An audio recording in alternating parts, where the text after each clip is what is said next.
All right. Good morning, ladies and gentlemen. Welcome to Reconcile. Hello, Crystal. I'm going to introduce you with your bio in a moment, but I just wanted to speak to where we're recording this from, which is the local ancestral unceded territories of the Squamish First Nation peoples. And in the spirit of this dialogue in particular, I'm sure we're going to be diving into yoga quite a bit, but reconciliation seems to be a topic that comes up a lot with this yoga and union and unitive consciousness. So just planting a seed before we get rolling, but I just wanted to plant that. Yeah. So, Crystal, here we Hi. go. Hi. Here we go. Crystal was born into a lineage of healers, practitioners, and teachers. Raised by yogis and trained in India, Crystal is dedicated to her roots. Both in teaching and her own practice, she focuses on the old traditions and practices of yoga while bringing an incredible modern personality to the practice. You sure do.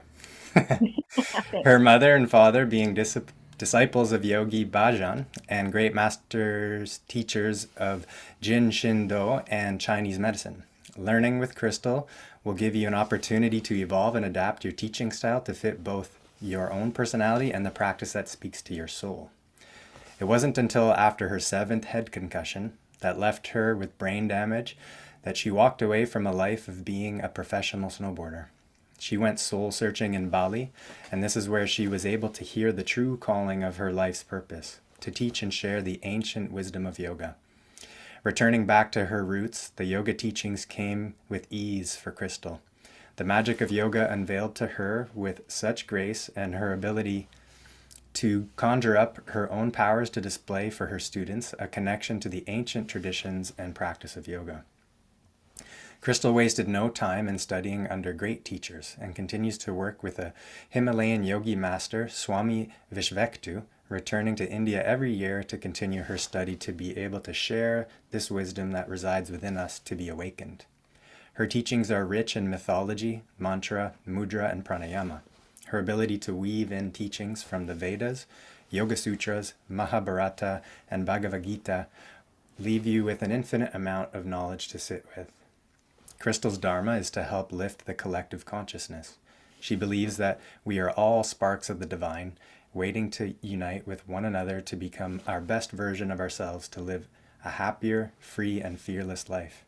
Her mission is to support you in your journey to be able to see your own unique power. By doing so, you will help others lift their veil and see their own power of light, inviting the light of the universe to work through you and all around you to help the greater good of humankind. Crystal is passionate about teaching her 300-hour advanced yoga teacher training in Bali, international retreats, and in her hometown of Squamish, British Columbia. She teaches classes online, along with in studios and workshops that are close to her heart. Yeah. Crystal, welcome. Thank you. Yeah. Somebody else wrote Um, the bio for me. yeah, after hearing that back, is there anything that's kind of percolating that feels like you'd appreciate adding to? I mean, I think that no, I think that's I mean it no, that landed pretty good. We Hmm. can just go with that. Yeah. Sure. Okay. Actually, that was newer for me, learning part of your history about the seven concussions, walking away from professional snowboarding, Mm. listening in, and heading to Bali. And maybe you can share a little bit about that transition and like the connection with yoga, and then how you experience that awakening to continue with that dharma, your dharma. Mhm. Yeah, so I grew up, my father was on the Olympic ski team for the US. And so I got into skiing really early. And then that led into, snowboarding, that led me to Whistler, that and all along like started competing right away. And after such a strong, firm shift in my life of like not being able to do it anymore, or the doctor saying I shouldn't be able to do it, um, it became clear that that part of my life was complete. It was part around the time of the Saturn returns as well. Mm. It was all kind of divinely perfect, to be honest. And I did do a lot of searching of like, what am I here for? What am I meant to be doing now? Because my identity was so clear as that, as a snowboarder for so long, Mm. that I was quite lost, I will say. So I spent many years searching, trying to figure what it is.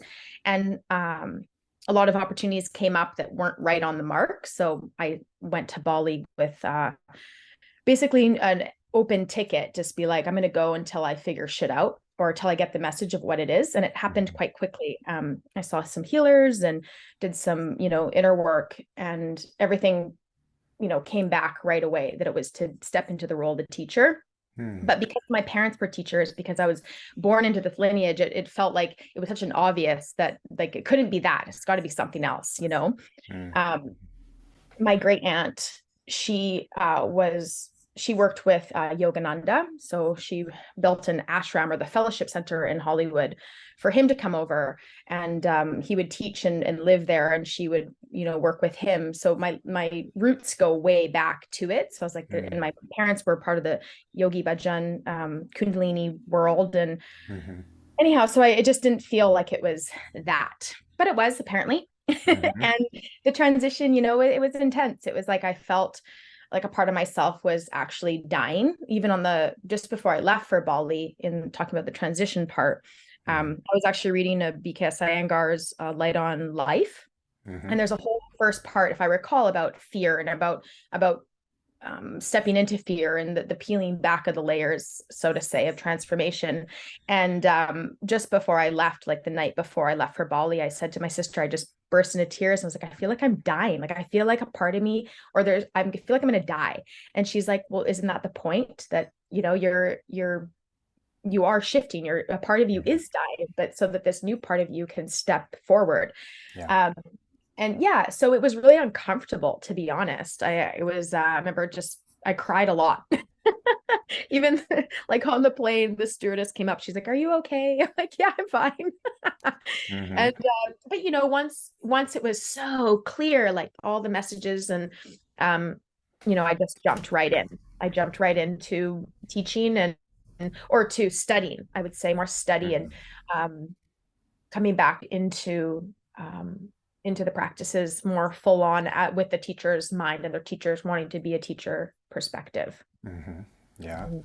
Wow, there's so much I would love to dive in there with you, especially on the topic of transformation and dying, or like parts of self that are dying off or shedding, and the yogic Mhm. process itself of just like the alchemical flame of burning off what's maybe unneeded or outmoded to bring in Yeah, maybe what's next. the Yeah, karmic work too, right? yeah, yeah. The So, karma, burning away those karmas.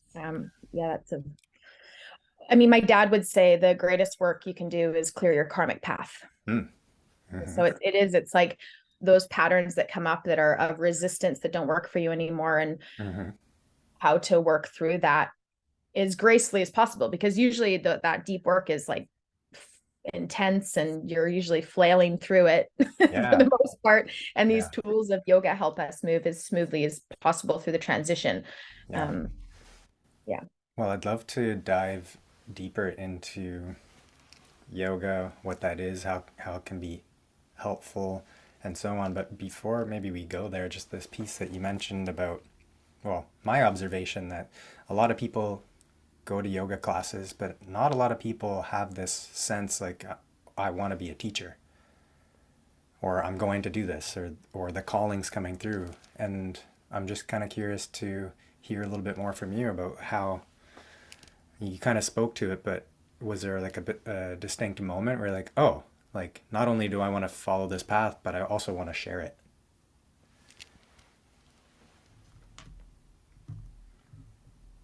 uh yeah, I think as a seeker, or as when you're in that place of uh, such discomfort of where you've come or where you've gotten to, Mm-hmm. that deep listening, we call that sunya, right? The deep listening, Mm-hmm. it becomes very important. And to listen to the messages that you're getting outside of you, but also to the messages that sit within you. So like an example was, I knew um, that I wanted to travel for work. This is before the yoga even kind of sparked in my mind. I had an idea, but I was pushing it aside because it was what Mhm. my parents did, right? So um, that asking the universe, because the universe will provide. So it will give you opportunities, will send you messages back. So when I was like, okay, I want to travel, and so I went on a trip with a group of friends and my sisters, and one of our really good friends worked for United, and she's like, Crystal, she was like, I will 1000% hire you to work for United Airlines. Give me like a month, because she's the manager. And so she called me up. She's like, okay, I have a position for you. That meant moving to Vancouver and working at the airport. It allowed me to travel. I asked for that, but then I coming back to sitting with, is it deeply in my heart? Is this exactly what I actually want? Is it like, does it resonate on such a level that this is like the path? This is my next chapter of my life. And I was like, fuck no. It was a hard no. I was like, this is Mhm. not what I want. So you Yeah. have to get more clear on what you're asking for, and Mhm. then listening to what is presented. And there's many paths, there's many directions that you can take. Um, and so I knew that wasn't it, and I just kept on seeking and searching until it landed where it was Mhm. so potently and a strong yes for me. And so, but that sometimes that takes a lot of digging, and it's really listening. They talk about the heart as this energetic vortex to the spirit, and this is a place that we want to listen to, like that deep resonance. Mhm. Okay. Well, how about this? We dive into yoga then, which Yeah, is sounds good. Dive deep maybe into it. so. And I just want to share an observation. It's not a particularly original observation, but in this modern era, in North America, anyways, I've seen it. Drop-in yoga classes. Excuse me. There's a common thread within the yoga, but there's something I wonder if we as this modern contemporary offering of yoga can maybe miss some of the deeper dimensions of yoga, I guess. I'm not saying that's you, that's for sure. I love I love what you have to offer. So this is why I want to ask you is yeah, I guess maybe let's start with if there's somebody listening here, they've like seen pictures of, yoga journal and people are imposters and they kind of have this idea. Like people come preloaded with this idea of what yoga is. It's this pop culture thing, keep yourself stretch and fit or looking good or whatever. But what if we dive into actually the true roots of yoga, what that is? What would you like to share on that? What is yoga? How about that? Oh, that's a big question. Yeah. All right. Well, what is yoga? I mean, the word itself, it means union or to yoke. It's yoke, to yoke. And in tradition, it's union with God. Yeah. That's the statement, union with God. Uh, God, that word used to scare me because I grew up as a Taoist, or from a Taoist family, my dad Mm. was, and so we didn't really have religion. So when I was searching, I felt that more than anything, more in some religions, I got more judgment than anything. So I was kind of resistant towards that word. I didn't really truly understand it or resonate with it. So I often, and some people have their own perception of, or not perception, but they have their own belief system into what God is or who God is, Mhm. right? So that word can be triggering for a lot of people. Sure. Often we change that to, or I change it to union with higher self, or the union with source, the union with Hmm. divine, whatever is that Hmm. the true self, right? Um, and then yoga itself, it stems from the Vedas and the Vedic texts, these eternal books of knowledge. The Samhitas, or these collections of, originally yoga started in this idea that it was rituals and hymns and prayers, chants and ceremonies to the universe around you and the elements around you. Um, and so this later on it became into the Upanishads. It was like, okay, instead of looking outside of yourself, let's look inside of ourselves. And this self-discovery that you are God is within you, you are that source. Hmm. And so what happened, I find, is that the practice, they would, sure, they would do these chants and these pranayamas, these breaths, to connect closer into the self or closer into the source or union with God. Um, and so what they found, the yogis, as they practice, that it would be uncomfortable to sit for long periods of time. So, and this, they've created these kriyas to help us, these mantras, these pranayamas, and then even the physical asana was to find your seat, to sit longer in meditation, to connect with source, union with God. Mm-hmm. Mm-hmm. Yeah. So, but what happened is that we come in the West here where we are, it became very apparent that they just focused on the physical asana, right? These postures, and then it became more of like a workout, and Sure. they stripped away the layers completely of the essence of this connection to the spirituality. And even a lot of the teachers that came over, even Yogananda included, it was all about, hey, bring them back to the spiritual component, Mm-hmm. bring them back to the spiritual self, because they're missing that side of it. Yeah. Mm. One of the things that actually inspires me about our opportunity to connect today is hopefully to maybe share the deeper message that yoga has to offer for Mm. folks that might have the opportunity to listen to this. And, um, as we chatted just before hitting the record button, I shared with Crystal that I was reviewing some of the Yoga Sutras of Patanjali. And actually, how about this? Because that's such a important text for the movement of yoga. And um, it's my own bias. I feel like every serious practitioner should have that book or read it, have at least an understanding and, the origins of that sacred text as a map and a pointer to the method of yoga that leads to what you're talking about, union with God, or samadhi, integration, or spiritual awakening. Um, Whatever language we want to use in the contemporary culture that helps us connect with that, or our source, or consciousness at itself. I guess where we can go with this, maybe, do you have anything you'd like to share on maybe the Yoga Sutras or Patanjali's Yoga Sutras as like a fundamental grounding for us to continue? Yeah, I mean, I think that the sutras gave like this roadmap of understanding, and whether that was Mm-hmm. Krishnamacharya taking the teachings and making it more accessible in the way of physical asana with the Mm-hmm. pranayama, the mantras, and things like that, and Yeah. like a guide book basically, and Yeah. these steps, right? Steps to understanding like how to get to that peaceful state, how to get to that place of union or of yoga. So I think that they're fundamental. I think there's a lot of texts out there that are fundamental to this practice. And I think it's great that a lot of people resonate with the sutras, because it is a tangible and a I don't want to use the word grasping, because grasping, we don't want to do that, but like a Yeah. tangible way to Sure. understand these practices. And I've even heard a couple of teachers talk about how the first limb, like the of the yamas, the himsa, this non-harming, or this idea of kindness into the world, and with your Mm-hmm. words, actions, and thoughts. And if you were just to practice that one practice, that you would be like a very powerful, not even just powerful, but I would say a very a yogi. You'd be a yogi. You Mm-hmm. practice a himsa, and that's it. That's all you need Yeah. to do. And that's Yeah. challenging, to be kind with your words, actions, and thoughts, because Mm-hmm. life is rough.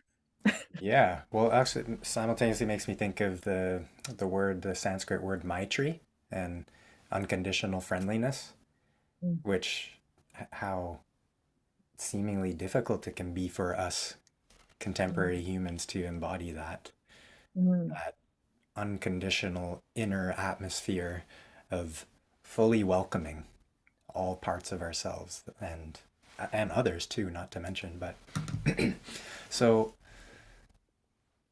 here's a just spontaneous question. Did you have something to offer there? Well, yeah, what came up was also, Yeah, I feel like there's been a lot of talk around like spiritual bypassing, and I want to sure. like, right, like I want to make sure that that's not also this whole part of ahimsa is also like, as you're processing your own deep Hmm. shadows and your own karmic work that's coming up, these Yeah. patterns of negativity, that it's more, of course, you're going to go through all those things. We're here to have this human experience. We're going to have all the emotions around that, and not to dismiss that or push it aside. The work is to go into the shadow, but to be as compassionate on the self as possible as you go through this deep work, because it's very confronting and it's very hard and it's challenging, and how to find compassion and kindness throughout the whole process, right? So Mm, just want to be clear that we're not saying just to be kind to people that are total assholes or abusive. I sure. mean, if it's abuse, you walk away. Yeah. Like, I mean, and but like also face the shadows to heal them, but do Mhm. it as gracefully as possible on yourself, not to break yourself down in the process of it. Yeah. Yeah. Well, I was gonna go one direction there with you, but Let's go. um, maybe a little shift. So you talked about self-study before. What I'm hearing you mention here is actually in this practice where we're actually truly confronted. We have an opportunity to be really confronted with some things in ourselves that may be incongruent, or to borrow some descriptions from the sutras, sort of Mhm. mistaken identities and Mm. misperceptions. Ooh, good So, one. how does the self-study or svadhyaya, or if somebody's listening here and they think I'm going to yoga, I'm going to go on my mat for the 60 minutes or 90-minute practice or whatever it is, how does that support this, what we're kind of funneling in on is sort of this movement towards maybe, as you mentioned, we've talked about this Maitri, unconditional friendliness, or ahimsa, non-harming. How does it all kind of support that movement? Oh. Well, I mean, the first thing I would say is that I believe that, okay, so what I'm seeing lately, this is like a new thing that's come up in the yoga studios and things like that, is people are arriving on their mat, they're saying, and they're not holding themselves in the postures. They're not leaning into the breath, and not to say everyone is, I'm just saying Yeah. I've noticed this. I'm taking care of myself and I'm honoring how I feel today, and so they pull out of a pose early, or they do a different variation than what is offered, even though there's stages. So of course there's something to be said about that, but there's also something to be said about the discipline and to hold yourself in that uncomfortable place. Mhm. Not that it's sharp and you're going to get injured. It's not that. It's like you're uncomfortable, it's challenging. Hold yourself in that challenge, Yeah. because on the other side of that is the liberation, or is that feeling of accomplishment or mental willpower, this inner strength. Mhm. Um, and and I feel like the breath is that kindness part. That is that, like, notice when you are challenged, what are the thoughts, what are the negative patterns that possibly could be coming up, and find a way to reprint those patterns, just as Krishnamacharya says, right? So using your breath to maintain um, that comfort within yourself, or union with breath, mind, and body, as you're holding yourself in this place maybe you don't want to be in anymore. Yeah. Right. And what's happening is that there's this like, no, it's okay, come out and honor yourself, but in a very passive way, and Mm. that isn't beneficial. It's almost like supporting people in their misery, or Mhm. in their like lack of, I don't know. I just have noticed it's a big change with everything going on. Yeah. Yeah. Actually, I think about this. So part of my lens coming in as a counselor psychotherapist is, being trauma informed. But something unique to me that I've been working on myself in my offering is actually calling it soul informed, Mm, where there can be a bit of a tendency, maybe in the trauma informed world, to kind of coddle and baby and like back off, which 1000%. actually, yeah, which actually isn't truly the most compassionate thing. That Mhm. we need direction, we need encouragement to lean in, and we're far more capable, I feel and see in my you know, yoga practitioners, counseling clients, fellow human beings I share life with, that we're far more capable than we actually think we are. And I think we need, role models and teachers to encourage us to lean in more, stay, linger.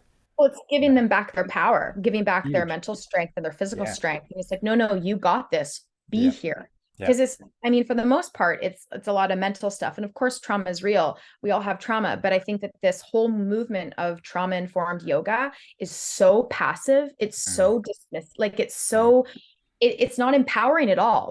mm. I did a mini training and I was just like, oh my God, I actually turned my video off and ate a piece of pizza and watched them do their practice because I was Nice. so actually, I'm admitting this Yeah. because it was so passive. It was like, maybe do this. Or if you feel like doing this, you could Mm, possibly go here. And I was just like, well, I don't want to do anything now. I just want to fucking eat my mm. pizza. Yeah. Like I did I feel like it's very appropriate for treatment centers that people are going into. I don't feel like Sure. it's a place for language for public classes. Ah, that's helpful. Maybe we can lean into that more. That would be a rich topic for sure. Something I'm wondering about in addition. So we talk about, you sometimes hear the message in yoga classes. Maybe it's a little more rare these days. My hope is that it continues to be supportive in this way where like the invitation to really embody some of the experiential wisdom and the yamas and the niyamas, which we haven't talked as much about yet, but embodying sort of this ethic, I guess, Mhm. a way and an attitude of which to approach yourself and life on the mat, but how we take it off the mat. And in this moment, I'm thinking of the bigger like sadhana. If a yoga practitioner here or somebody thinking about coming to yoga starts to think about how the bigger picture of their life is like the whole practice. And I guess Mhm. I'm curious if you have any thoughts or ponderings on how to speak to or support folks in thinking about how, yeah, their time on the mat can be also brought with them off the mat into their Mhm. daily lives. Yeah. Well, that's just what the sutras are, right? The yoga Uh, sutras are meant to be lived. They're, yeah. on your mat is like where we practice it, but then we embody it out, of course, into the world. Mm, And um, I think that, yeah, being a living embodiment of this tradition is very vital to, and as teachers too, like walk the talk, and mhm, unfortunately that's not happening a lot of the time, and a lot of people are, but I do find mhm, it very quite rare, especially because I've worked with, I managed, I think like 300 teachers. So I've seen mhm. the patterns where I'm like, oh, wow. Yeah. I Yeah. mean, again, we're all just humans living this experience. Yeah. And we all have our stuff and our drama, but I Yeah. feel like the sutras are there to help us to live it, right? Hmm. And um, in all the stages, all the steps, of course, like Hmm. the yamas and the niyamas. And again, those are really tangible steps to help people. They're very clear on what they are. And I think that this expression of how we arrive on our mat is definitely our expression of out into the outer world. And so the more we can drop into bringing in the teachings as teachers, teachings onto the mat, so the students have these tools, these techniques to take out into their life, and that's when we start to see the magic really come forth and the effects of yoga really come forth. Is when we Hmm. are teaching our students how to do that, and then they take them out and they're like, oh wow, like there's something to this, right? I'm feeling more calm in situations. I'm feeling more grounded. I'm feeling happier. I'm feeling lighter. All the things, Yeah. um, able to take a step back for a moment and take a sigh and then be like approach it with the greatest outcome of myself and to the higher self. And Mm-hmm. yeah, did that, I don't know if that answered your Yeah. question. Well, it makes I it go so on rants quite that's often, great. rant. These are great rants. So what makes me think of actually that sort of a quality of discernment that can start to arise in someone. Also, just to offer this, what I think is really beautiful about yoga, it's experiential. It's it's experiential psychology, it's experiential spirituality. You get to experiment and experience for yourself, validate inside what works for you. And so, what's coming up right now, following what you had to share there, is a curiosity around, I guess, this development of discernment, and particularly for an individual practitioner, yogi, yogini, human being, um, for their own authentic discovery of what is the right amount of effort when to engage and be active and when to pull back and be receptive, and where those two kind of meet. And you've had an opportunity to teach teachers and teach many classes and so on. I guess, what do you see, or what do you have to maybe say about that topic around like right effort, or right, maybe correct tapas, the right discipline? Um, Yeah, I think that comes back to like the svadhyaya. It's going to be an individual journey Yeah. in the way of how people show up and they're like right into it. They probably even over effort in the way of like you hear that you're a teacher. So you hear like the room is like their ujjayi is so strong. It's like it's too hot. Do you know what I mean? It's taking up too much sound and space. Mm-hmm. And it's like, okay, those students need to pull back a bit, like Right. soften a bit because they're like so in it. Yeah. I don't mean in it in the way of like they're present and focused. Of course, that's one part of it, but over efforting, they're probably going to create more injury because there's a hardening there. It's like it's Yeah. too strong. And then you have the students that show up that are they have no idea about their where their body is in space and they aren't Yeah. focused and their Yeah. hands are limp and they're kind of like looking around the room and I'm like, Yeah. okay, that is more tapas, more discipline. And Yeah. that might be going to them and being like, hey, give energy to your hands, keep your gaze on one point, Yeah. let me hear your breath here. Like, so it's going to be unique to each individual to meet them where they're at. But to also, and as teachers, we're there to encourage them to go deeper or encourage them to pull back. And that's the beauty of a teacher, that you can walk the space and you kind of like they got their own spices there. It's their own mixture Exactly. of flavor that they're coming with, Yeah. um and to support them in that. Yeah. Yeah. Yeah, it's like you have the student that's like having a great time, you have the student that's in tears. Yeah. It's You just have to cater to the whole room, and this is why we teach a whole layer class. This is why, or stages, and this is why we have direct cueing, to keep everybody you know in the same holding, because we're all there, as you said, like the sadhana or the kula, where they're all together. So to hold the container, Mm-hmm. in a way, it takes a lot of energy to hold that space and to support everybody going through it in their own unique way. Yeah. Yeah. So one of the things I find that's really rich in a class, just like attending a class like yours, for example, where there's,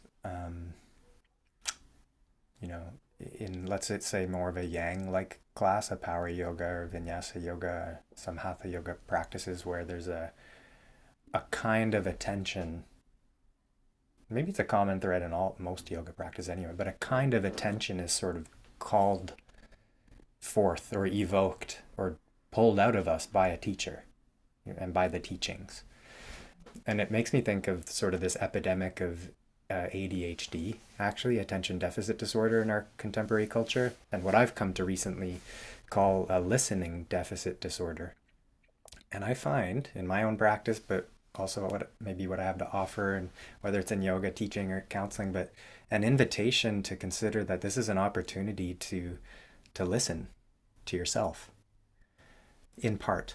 But you spoke to some of these examples where somebody's maybe over efforting, and I've seen that for sure. There's like in super intense ujjayi breath that's really loud and very forceful, and then the sort of dazing off, kind of looking around or distracted at like what's somebody wearing or how do they look in that pose, or yeah, like limp, like not fully engaged. So this, you get this whole spectrum The in a limp hand class. is so sad. I'm always like, oh, What was, say that again? the limp hand is Yeah. always so sad. I'm always like, Yeah. oh, oh. Mudra, give them mudra, give them Yeah. empowerment. Well, and in addition to that, so this invitation to maybe listen, but like the mirror, the mirroring opportunity that we have in yoga to see ourselves, to see our body, to see our mind. But I guess I'm leaning in here, perhaps trying to approach an edge with you around the importance of the teacher, the role of the teacher in encouraging and supporting a student to develop and bring online these higher intelligences to really see themselves clearly. Any thoughts on any of that there?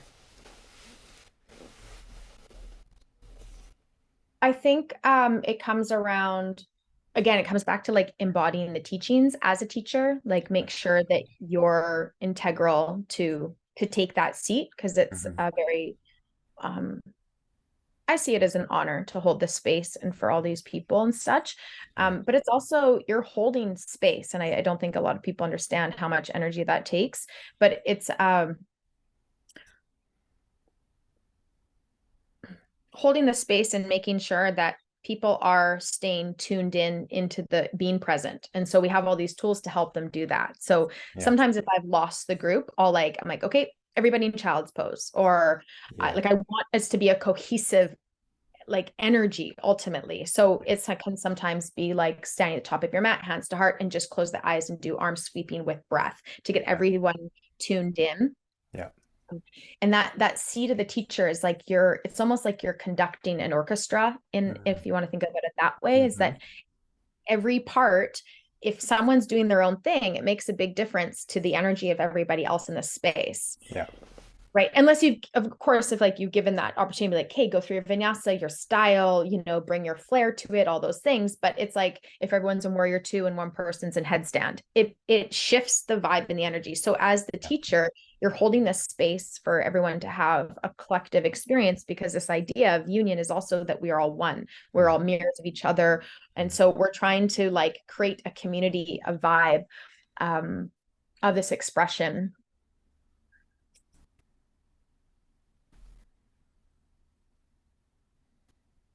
I can't think of what else I was going to say. Yeah.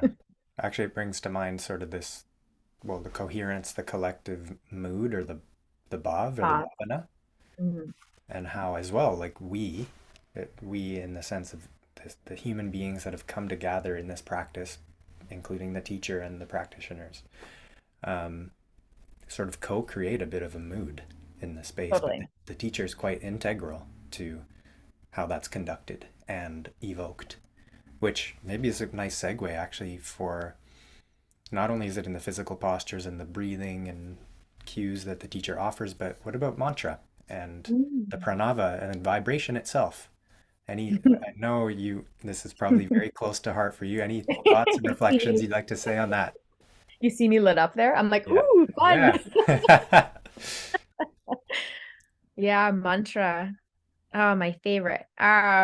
Yeah, I feel like the voice is very powerful. Our voice, it holds our creation, its vibration, and because everything is energy, when we create this energy, there is a frequency to it that we tap into. And of course, these mantras have been chanted for thousands upon thousands of years, and so there is this bhav, or this mood that it sets. It's a very powerful tool. And even people sharing their voice, this is how they communicate with one another. This is how they ask for things in the world, how they even manifest things in the world.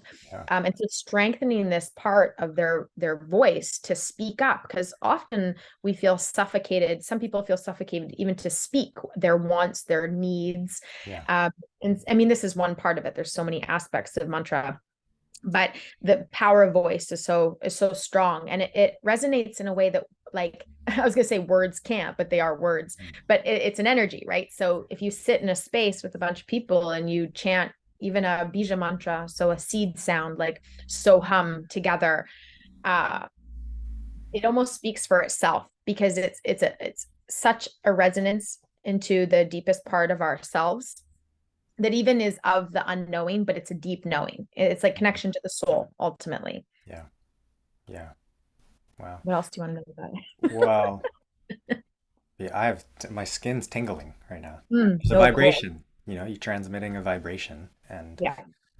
well, it makes me think of the sacred fundamental. Maybe correct me if I'm missing the mark a little bit here, but the pranava being like the first fundamental seed sound of all sound. Yeah. Hmm. Okay. Yeah. Okay. From my understanding, I mean, Yeah. from my understanding and study, the Hmm. the om is it's the vibration of all existence. This Yeah. is something really cool in my study. So that I dove into, is that the sound of om is the sound in the core of the earth. And Mm. scientists have proven that the sound coming from galaxies beyond ours, coming back to us, is the sound of om. Oh, wow. Like How cool is that? And so when we make this sound, when we call this sound of Om, and we call it from the depths of our being and out our mouth, and even how it comes from the back of the throat to the middle to the tip of the lips, Yeah. is said to be the resonance of our true self. Hmm. Because we are energy, because we are mainly water, of course, sound and water, it resonates with us. We get the tingles, we get that reminder that we're part of something bigger than just this physical experience. There's like a deep remembering or knowing of connection to source, to yoga, to union, to God, to each other. Hmm. Wow. Yeah. Just in addition to that, I remember this morning just rereading some of the sutras and the invitation to consider how chanting the mantra Om is an evocation of Ishvara Pranidhana. Of course. Yeah, which do you want to say a little bit to that for anyone who hasn't heard, that Sanskrit word or words together? But Yeah, I mean, I'm sure you have lots to share about this as well, but Ishvara Pranidhana, like surrendering to the divine or surrendering back home to source. I mean, it is what yoga is. It's yoga, it's connection to the divine or source. So it's surrendering to this energy. And even the yogis talk about this, that in deep meditation, before you hit that mark of deep samadhi or that place of blissfulness, there's a certain amount of surrendering you need to let go of knowing, let go of identity. There's this yeah. full on, like fully, well, surrender. I mean, that's the word, right? Mm-hmm. And how that is the step towards that blissful expansion of consciousness. Yeah. Wow. Um,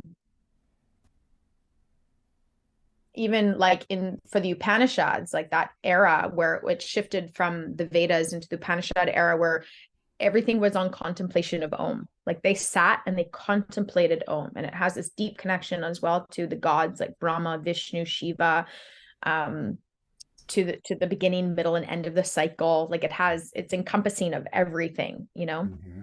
Mm-hmm. Yeah. Yeah. I wonder, this seems just really important to touch in on, but definitely want to then re-invoke some opportunities for you to share about mythology and mantra and your book for sure. But it doesn't, you don't have to look far, whether in your own self or other people in the world today, or friends or family members, to notice what the Buddha noticed, for example, that suffering, there's pain that happens in life and there's suffering that's part of Yeah. this journey. Live is to suffer. That was Yeah. he said. Yeah. Yeah. And so if you read the sutras, which doesn't take too much effort, I mean, it takes a kind of effort for sure, depending on the copy you're reading, but Yeah. the piece being around, the suggestion is if you do these practices, it's going to help you reduce suffering. Maybe not even just reduce suffering, but discover self realization, moksha, liberation, true freedom. And so we did touch in a little bit on mistaken identity and maybe a bit on ignorance, but in some ways it's such a simple topic, but also some ways that can be very complex and confusing topic. And I'm just putting myself in the seat of anyone that might be listening right now who is a human being and experiences some form of suffering or difficulties or fluctuations in consciousness and the wheel of suffering and interpretations or misinterpretations. So I feel called to bringing that in compassionately in a way that will, in some way, we can evoke, I don't know, some of the deeper dimensions of yoga that can support clearing the way and, settling some of the, I'm thinking of the second sutra, yoga is the cessation of the revolutions of the mind that are creating suffering. Mhm. Um, Slowing those patterns down, the yeah, thought. any thoughts on that or any reflections you'd like to share on that? Yeah, I think that right now the world, you can feel the heaviness. You can feel there's a lot of stuff going on in the world right now, and has been for the last 3 years, of course. Yeah. And a lot of transformation has been happening. And of course, in any type of transformation, it's very uncomfortable. And because our scope is narrow-minded, not in a negative way, but we're having this experience and that we can't see the outer experience of what's happening in like an energetic or universal consciousness way. Yeah. If you're feeling like it's too much, which I'm easy to drop into depression, because I'm Pitta and Kapha. So I have that fire of like drive and passion, but then it's easy for me to fall into, I want to sleep in, I want to hide from the world, I want to get cozy, I want to just like nest. Yeah. Right. So what I would say is how we remind ourselves of deep connection. If you can get into the Mhm. woods in nature, because we are nature, we're made up of these all the elements that we're part of this world. And so if you can get your feet on the ground, if you or just go into the forest and be around trees and greenery, if you can get into the water and be in these elements, go and sit in the sun in a quiet place and absorb that solar energy, things like Mhm. that will help to connect. And then of course that's like like something that's very easy for a lot of people, I would say, in the way of just get your body outside. Yeah. For the mind, for the anxieties that happen in the mind, breathing and mantra are so powerful, right? So even simple sighs, the sighs can help soften your nervous system if you're feeling overwhelmed.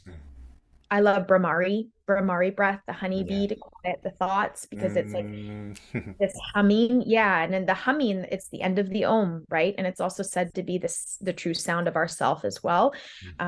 They're deeply nurturing, resonating. That honeybee sound is like so nice to get out of that anxious overactive mind. Yeah. uh, yeah, and then if you really want to get into it, mantra, of course, but Hmm. that's like for the you know some people are not as open to the mantra just because it's so unfamiliar, but Yeah. yoga began chanting. So Yeah. Yeah. it's Yeah. Yeah. all hymns that began with chants and ceremony. Well, Mm, why don't we segue back to that? So you wrote a book. I did. You felt the call. You heard the call. Why don't you tell us a little bit about your book and what that was, that whole process was about for you? And yeah, Yeah. open Thanks. space. Thanks, John. Yeah. So, I've been telling these mythologies. I've been in awe of the mythology from day one, to learn about what's behind the poses, like, and I can't even remember the first story I heard that caught my ear. It's been quite a long time, but I was in deep awe. I was like, wait a minute, there's more to Natarajasana. Like, who is this dance of Shiva? Who is Shiva? What does this pose represent? And so I did like a deep dive into learning as much as I could, around teachers like Natalie Russo. I went, of course, to India and learned that like on Tuesdays you pray to Hanuman and what Hanuman represents, and like Wednesdays is Ganesha and like things like that. So Yeah. I went into deep study. I gathered all the books. I listened to as much as I could. I sat with teachers that would tell stories, and then I started bringing that into my classes because I thought it was fascinating. Like, I didn't know that there was a story behind Warrior 1, 2, and 3, that they were called forth by Shiva to fulfill a dharma, to like kill the king Daksha. Like, I'm like, wait, what? Yeah. It just pulled in this passion. I leaned into that passion. Mm. Um, and so I remember I started teaching these like workshops, mini workshops, and then weekend workshops. I called them mythic mantra. So we would do mythology and then we would do a chant to the mythology. So say it's a story of Ganesha, and then we would chant Ganesha, right? Mm. Or a story of Shiva and a pose of Shiva, perhaps, and then we would chant to Shiva. So I started doing that. And I had asked a friend a dear friend and teacher, I was like, should I write these stories down? Should I offer the stories written form in the manual that they're getting? And Mm. she's like, no, it's an oral tradition. It's nice Mm. to just, you're already giving so much. And I was like, okay. Like, so I did it for years.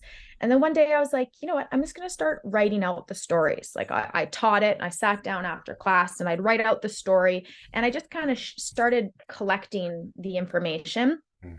Um, and it's cool because once you open up one kind of thing or one realization or one Sanskrit word, it takes you, I don't know if you've done this, but it takes you into a lot more things. It's Yeah. like, wait, Yeah.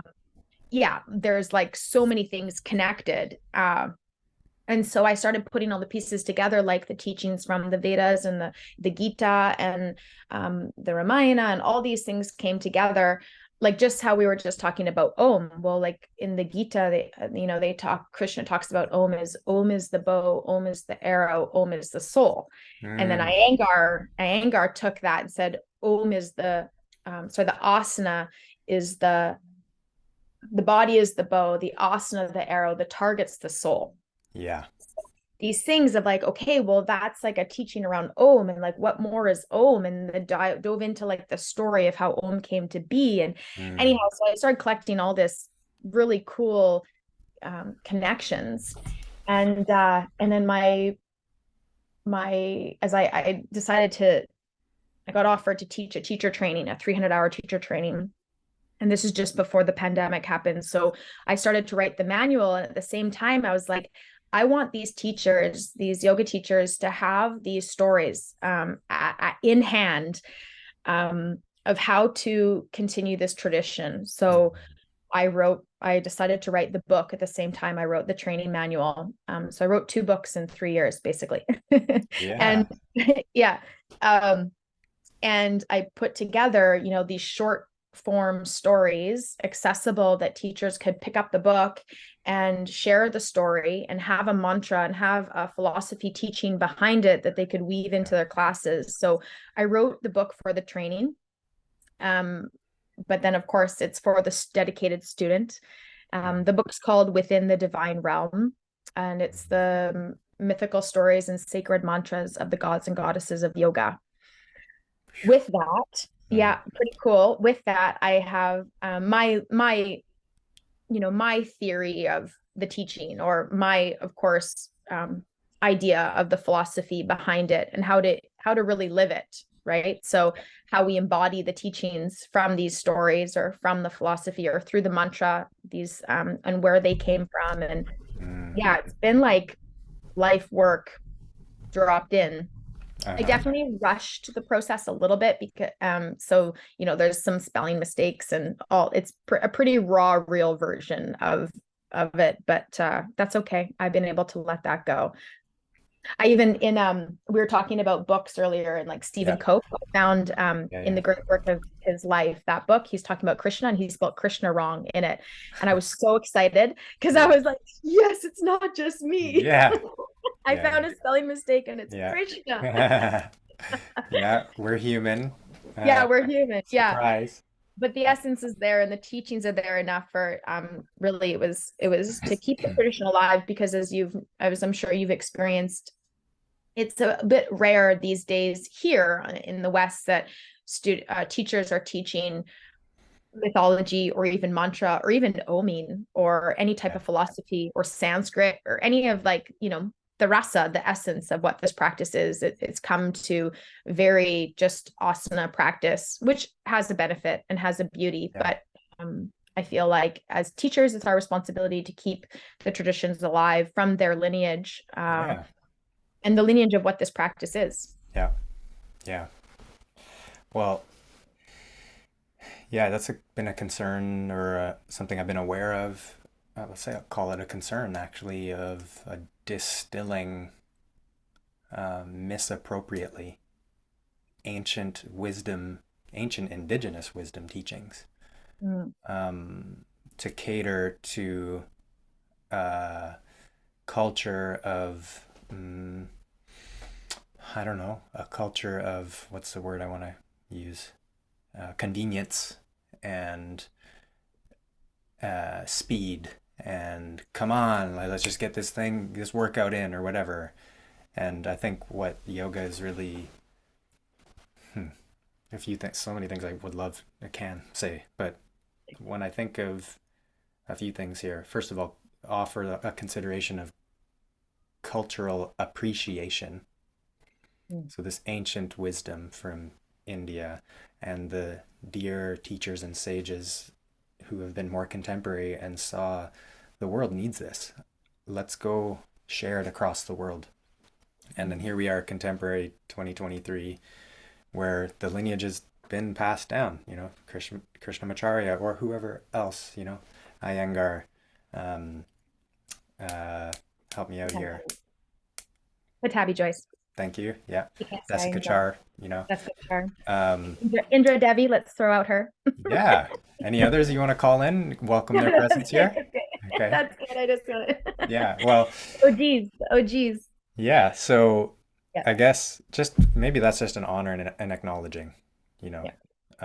important.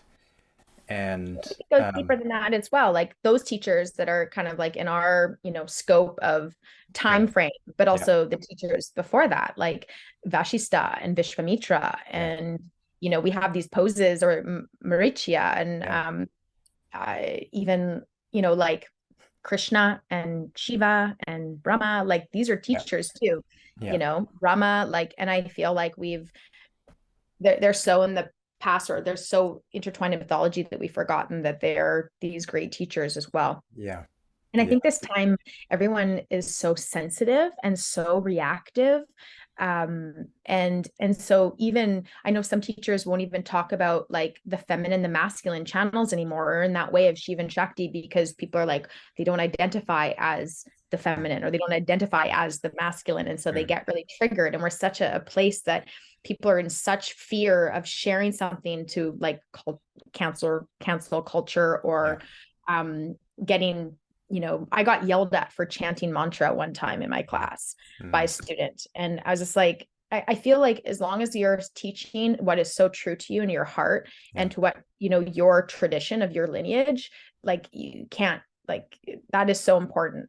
And hmm, people will find you and love hmm, you, and people will not resonate with you, and they could yeah, just pass on. Their teacher might be somebody else. yeah, yeah. So it's such an interesting paradox when if you truly, understand or read or just even just appreciate the worldview that yoga has to offer. Um, what I'm thinking of is the teachings around non-reactivity. Like you're highlighting what's being mirrored to us is this culture and atmosphere of a heightened sense of reactivity. And Oh, here's big a divinely uh, transmitted practice that's literally showing you and calling out of you intelligences and resources that you have available to you as a human being that you've been endowed with that support you in becoming non-reactive and seeing clearly.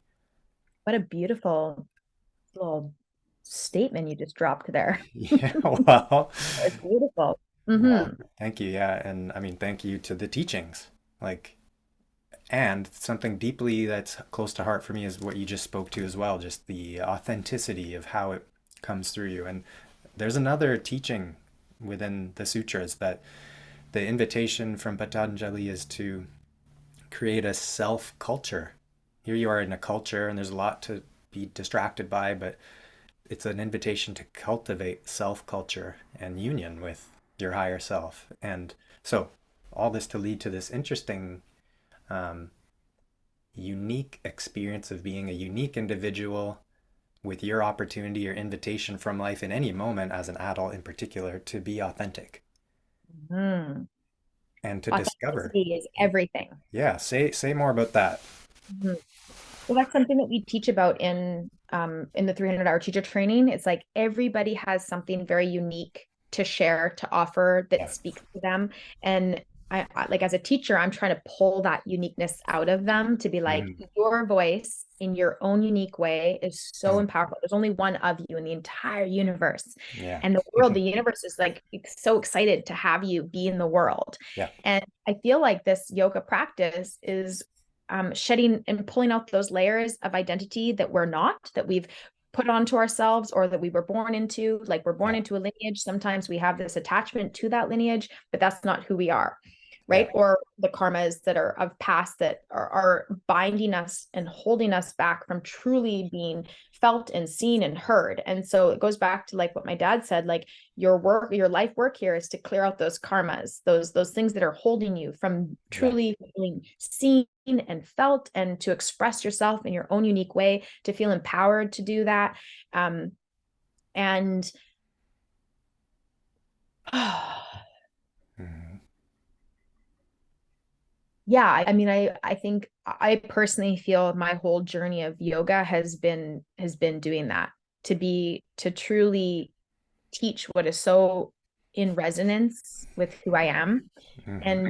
And once you find that, you won't give that up, Yeah. and to help others to step into that true calling and power is really, really important. So whatever lights your soul up, whatever excites you, whatever that call of passion is, lean into that, because that's Hmm.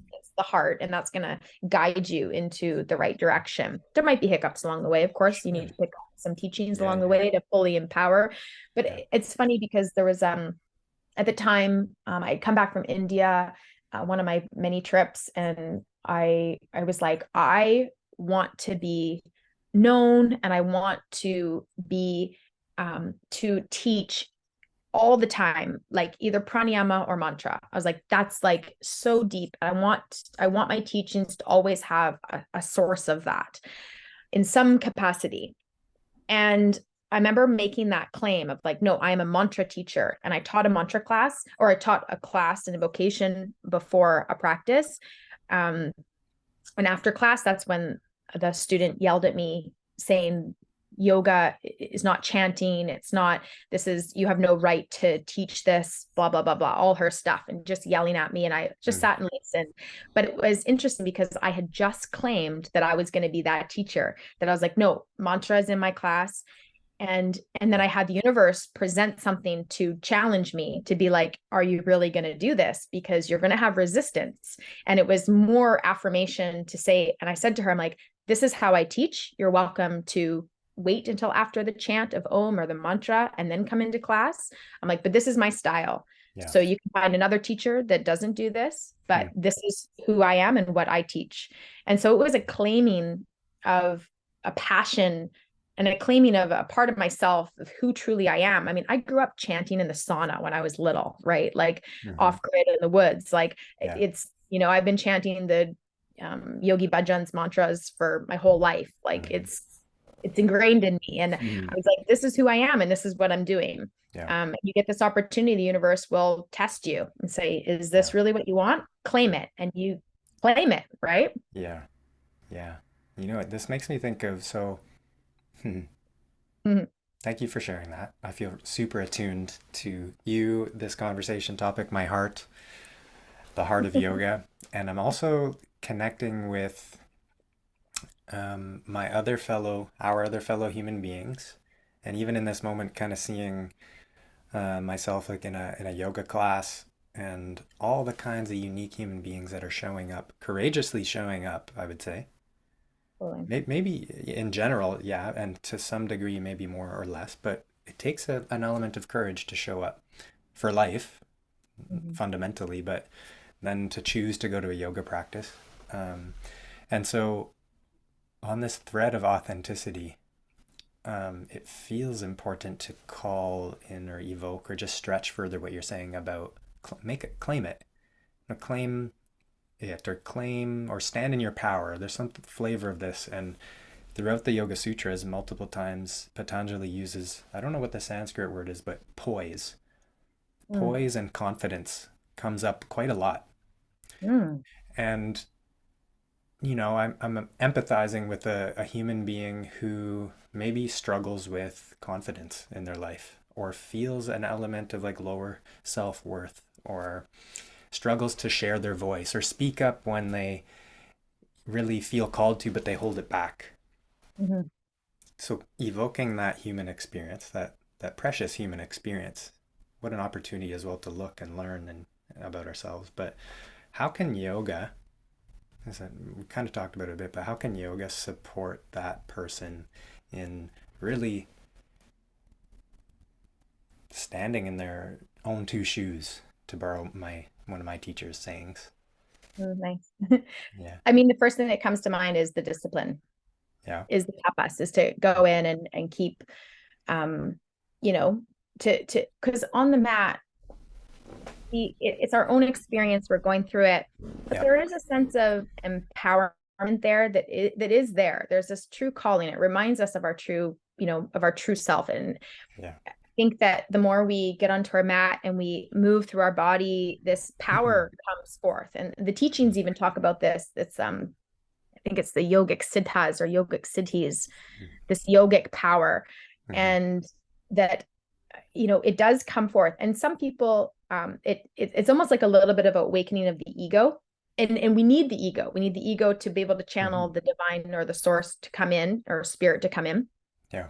But and a lot of people have fallen from grace, of course, with this yogic power, because it is very strong. But that same city will also empower those that are weak, that feel deflated, that feel they don't have their voice. It'll bring them strength, Yeah. through the physical asana, through the breathing, through being in a space of community. They'll Mm. build, like, together. We kind of build each other up. That's why it's so important to not let someone go behind, or keep them in heads down. Like, come out and be in warrior two with your Yeah. people. Like, Yeah. be together, Right. because you're also empowering the people around you. Breathe together because you feel like you're part of something. You can stand and be in this proud place, right? It's community. and Mm. and I feel like when you're in community, you feel support, you feel stronger as an individual, because you have this, people like with you, standing with you.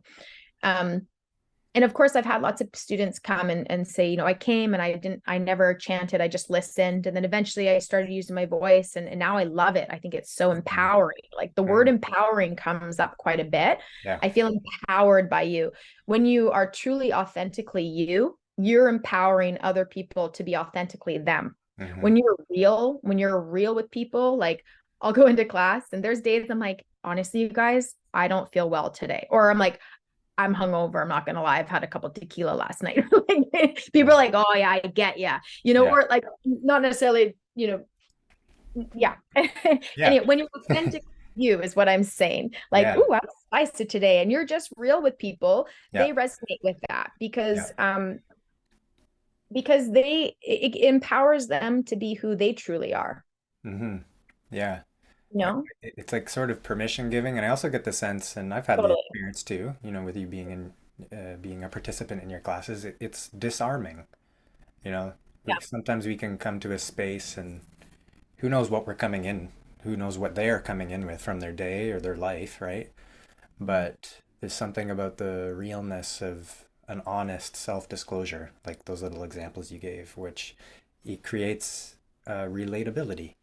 Connection. And it also, and the disarming part, it Yeah. takes the teacher off sometimes this pedestal that students Yeah. put them on. Yeah. So this yogic cities I was talking about, it Yeah. it takes the teacher down, like, off this pedestal, to be like, Yeah. hey, like, I'm human, like, you know Yeah. I'm not, like, and I'm with you, I'm also a student. Mm. And I think that's really important, because often this power, of the teacher, the ego gets inflated. Mm-hmm. You've seen that. I've been in presence of really powerful teachers that, there's glimpses of the ego that comes out. And I'm sure we've all done it. I'm sure I've been there too. I've done it as well. And it's a turn off. You're like, ooh. And then they're like excited or passionate, or you see their true essence and you can feel that. So it's an energy exchange as well, right? Yeah. Yeah. Yeah. Mm. Maybe last little piece on the, it's not little at all, but you know, I find, I've heard from other teachers as well, and my own experience, and that, it's connected with this idea of kind of working through our karma or our conditioning, our cultural conditioning, our family conditioning, but like Belief let's just system. say, yeah, let's belief system, right? Is that what you said? That's where I'm going with this is the what can I say? Let's just call it what it is. With human beings who we have beliefs, right? Like the glasses that we put on, and it colors our perception of how we perceive reality out there, in here, same. And I wonder about this thread of yoga as a practice in all its multiple threads and limbs, which Mm. is so important, it seems to me, to really honor. But this kind of repatterning or wiring in, let's just say, like healthier or wholeness inducing beliefs, and kind of purging or detoxing from these toxic beliefs like I'm not good enough, or I'm unlovable, or I'm hard to love, or I'm this. These kind of beliefs that are very common, I think, in our atmosphere at this day and age around self-development culture. And yeah, maybe any thoughts on that thread of wiring in maybe new, healthier beliefs? Yeah. So I'd say we all have these limited beliefs about ourselves Yeah. and this conditioning. It starts from a very young age. Mine is I'm not worthy enough or I'm not seen. I have Mm, both of those ones that I work mhm. with a lot. And even writing the book, it was a lot of like, who am I to write these stories down? You know, Sure. like it's a lot of the whole practice is self-discovery and self-work and seeing Yeah. what comes up and why and to lean into what that is. So when these patterns come up of consistency Hmm. that are on a negative component or that feel like there's a at the end of it, you have to like guys or you don't feel good about it. Those Hmm. are things that we want to shift. And yoga has its way of revealing these things to us. So injuries in the body can come forth, old injuries, they need to be looked at. And often, we have the injuries in the body have an emotional component or an experience that we've Yeah. rooted onto. And Yeah. so it's an opportunity to heal.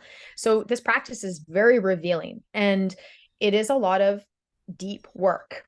And I think that um, as Krishnamacharya says, he says yoga is shifting the old negative patterns of thinking into new positive patterns of thinking, Mm, right? And mhm. so it's recognizing what those are for you and working. It's simple as like a statement in your mind. It's as simple as having something come up in your head, be like mine, oh, I'm not seen. And it's like, take a deep breath, thank your mind for having like, you know what, thank you. You've been there my whole life.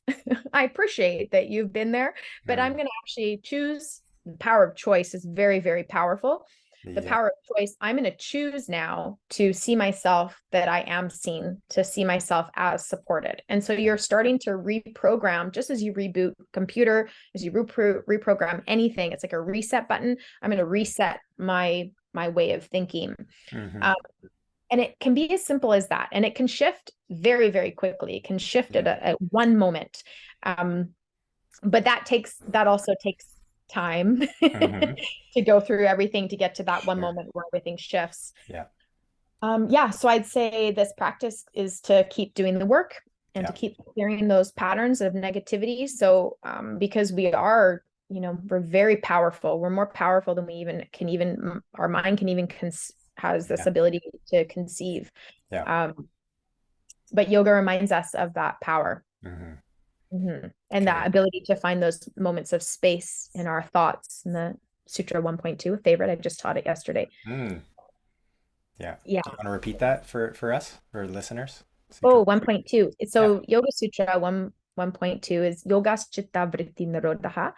And it's a major yoga sutra. So it means that there's 196 of these sutras, and this is a major one, meaning all the ones after this are to get back to that one, which Yeah. is, yoga is to slow the fluctuations of the mind. Yoga is to, you had a beautiful statement of it as well.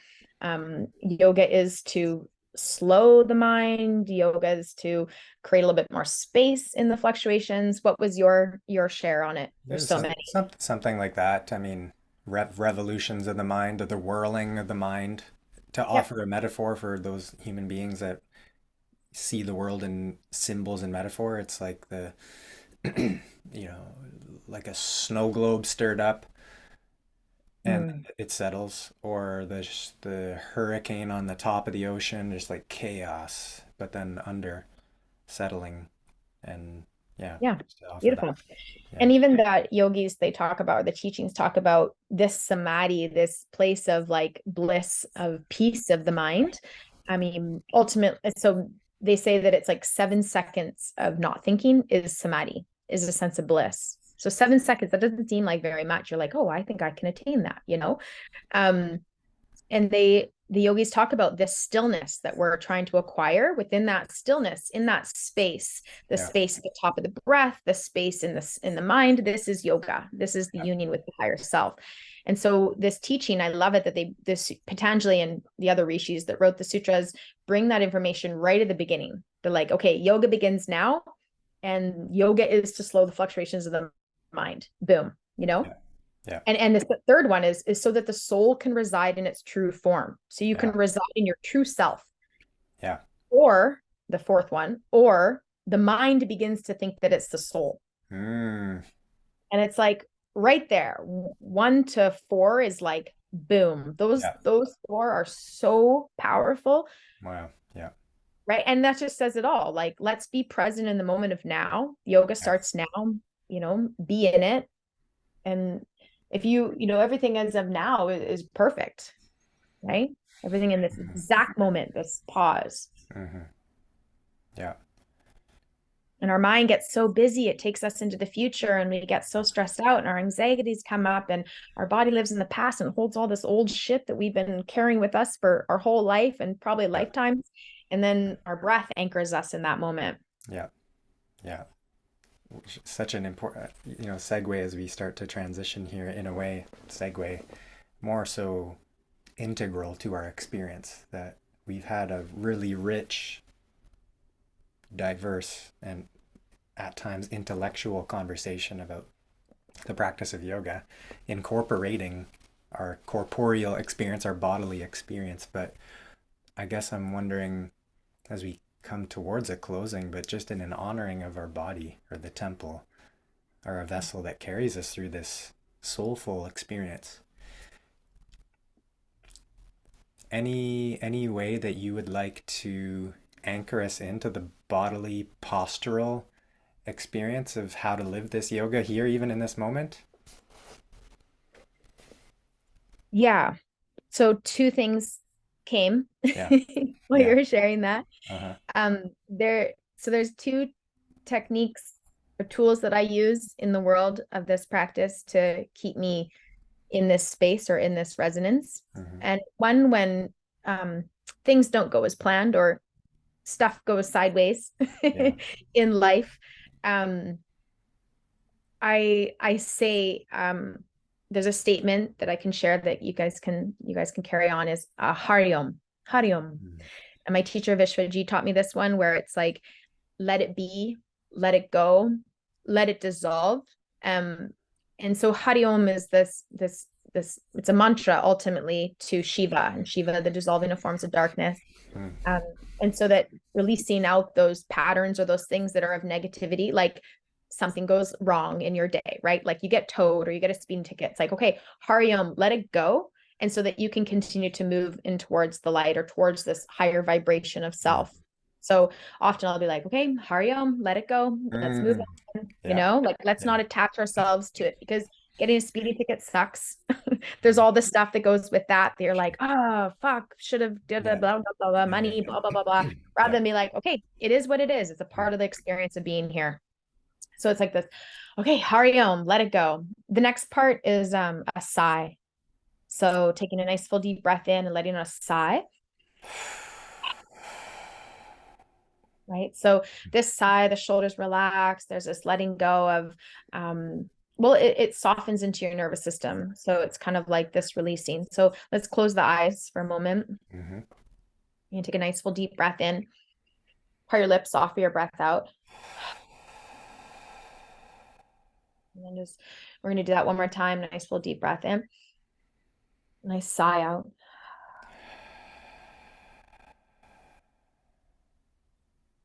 Taking notice how you feel and how your shoulders feel. And so this is a reset. I use this all the time. And Hariom, Hadi Om. Hariom. Thank you for sharing that with me. I feel my system settling just in that few moments of transmission and experience. Again, back to the beauty of this practice is it's experiential. And it's Mm-hmm. an invitation to experience your own wisdom. I had the privilege of being at a Christmas dinner at a yoga studio with Crystal the other night, and I noticed for the first time that you had a tattoo. You have a tattoo. You have a few. I have many. Yeah, but one I noticed, which I couldn't help but yeah, appreciate, is Satya. I believe I saw Satya. Yeah, Maybe, I mean, this is a bit leading. I was going to invite you to share any final words of wisdom before an opportunity to share where people can find you and so on. But sure. is Satya a bit leading in the invitation for people to trust themselves or life or anything there? Yeah, so Satya, one of the branches of the limbs, is it means truthfulness, or to be Mm. true with your words, actions, and your thoughts. And to reside in that truth, and that remind always, I have it on my wrist, and that's a reminder to stay in my own truth. I had a message when I taking it back to the beginning conversation when I was in Bali and I was seeing all these healers, and my grandma came in, and so she had passed. So I was sitting with, she came into like the spiritual connection, Mm-hmm. and her words were, live with truth in your words and live with an open heart. And that was the message that got passed through. And so Satya was that, I have that written on me as well, but that statement that she sent through. But Satya was, really resided with me for a long time, that I was like, especially when I was figuring out who I was and who I was claiming to be in this world, and this reprogramming of myself from this identity of the snowboarder to the embodiment of the teacher, and what teacher I was going to be, that claiming of the mantra and the mythology, and this holding together this embodiment of the teachings, that Satya was like, keep residing in this truth, because this truth is that all that matters. And this was so important to me to embody as I presented myself as the teacher into the world. So I have it written on my wrist as a reminder to keep embodying this truth. Wow. And this tradition, to be a living embodiment of this tradition. Yeah. Well, Mm-hmm. thank you for sharing that. Yeah. Thanks. It even brings tears to my eyes. Like an emotion comes with that, because it's so powerful. And this is how powerful these teachings are, right? Like you can apply them to your life in such a way, and they're going to shift and change, Ishvara Pranidhana was a big one for a long time as well. I also have that tattooed on my body. Yeah. And we talked about that surrendering to the divine, because there's these stages and steps in your life, and as the student, but also as the teacher, and this full embodiment of who you are in this world and who you're presenting yourself to be, and channeling spirit. It's very important, because that's where passion is, and passion is spirit, and keep leaning into that. Wow, so beautiful. Thanks for sharing that close to your heart teaching. Yeah. Yeah. Thank you. Would you like to share a little bit about where you can be found, how people can connect with you? Any other? Yeah, sure. So I always have lots of fun things happening. Yeah, yeah, Yeah. I mean, I'm local in Squamish and Vancouver, BC. So you can find me in Vancouver at Y Yoga. I got classes down there. You can find me in Squamish, my hometown, at Shala Yoga. And then I teach online for my international students. And you can find me online on my website, which is crystalrainbowborrelli.com. Or you can find me on Instagram, Crystal Rainbow Yoga, and my link to my website's there. I always am trying to offer workshops and things that excite me, that I think that students will love as well. So I just finished a 3 cycle workshop, but I have workshops online that you can purchase. And I have retreats happening all over the world. So I have a retreat coming up for New Year's. I don't know when this is launching, but I have a New Year's retreat that happens every year in Mexico. Bali, I take people to Bali every year, October, and India as well in the fall. So that will be happening in 2024. And then 300-hour teacher training. This is like everything that I love, and I've poured into this training of helping other people and teachers, students, to really find their own deep calling. It's all based around Dharma. To evolve into your Dharma, your soul's purpose. And then I bring in all the teachings. So you get to walk away with how to teach with mythology, into the peak poses, and pranayama and mantras. And yeah, and you get to be in the beaches of Bali for a month. That sounds amazing. I know. Is there a name, a title to that teacher training of yours, the 300 hour?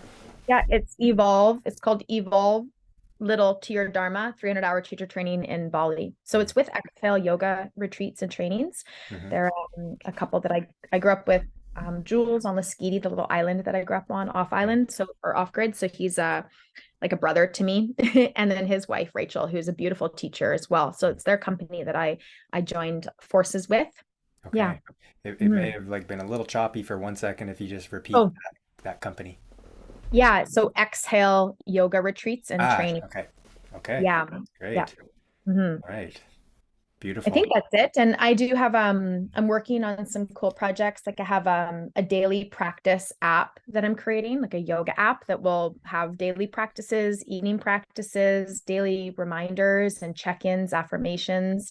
That's on the go. And I'm making an oracle, like a tarot card deck as well. inspiration. Wow. And yeah, that's coming this year as well. Very cool. The creativity is flowing through you like a tsunami Big almost. time. Yeah, Yeah. it's so funny. I said that yesterday. I'm like, Yeah. oh my God, my creativity is like booming. I could barely get the information down on the paper fast enough of just the Yeah. surge of things I want to offer.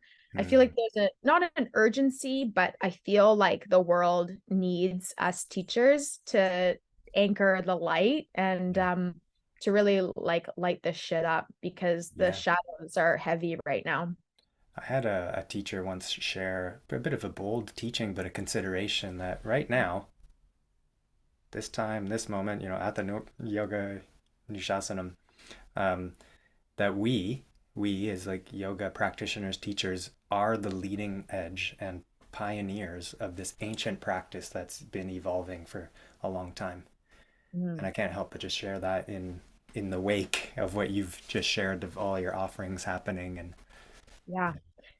Yeah, I believe it as well. I feel like it's our definitely our time to rise and to use to share our tools we have to help people stay like afloat. And it's exhausting. I will say that to all the teachers that are doing the work and the light workers. Wow, ma'am, take care of yourself. Do your practices. Do the things that light you up because it's draining. But it's important, But just make sure mm-hmm. you take care of yourself in any way that is for you as you keep channeling this light to be the beacon for others. Mm-hmm. Mhm. Beautiful. Well, Crystal Rainbow Borrelli, so nice to have you and connect on this topic. How are you Thanks for going? having me. Yeah, maybe we have to do a follow-up to go even deeper. Let's do it. I know we can chat for forever, you and I. Yeah, yeah, Great. There's for so much sure. to Well, discuss. It's great. I will see you probably on the mat soon. Yeah, sounds Okay. good. Thank All you right. so much for having me. Thank you. Yeah. Okay, howdy. Care. Howdy home. Bye-bye. Bye.